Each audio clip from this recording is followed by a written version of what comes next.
Your Purpose Part 2, finding gratitude in everything. So I'm just in Windermere walking the dog, and it's a beautiful day.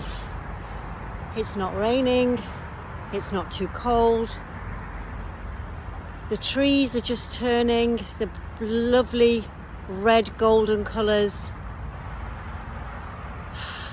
I'm healthy.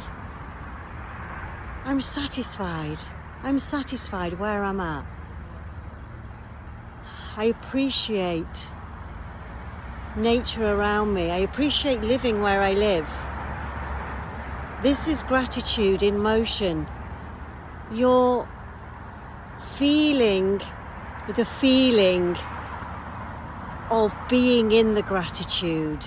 It's not just about writing a list and I am grateful for this, I am grateful for that, I am grateful for the other. That's robotic. It's being somewhere and even driving your car. I love this car. This car is so reliable and has served me well. That's gratitude in motion. That's what we need to be doing. We need to embody it. It's all about the feeling. Leave it there.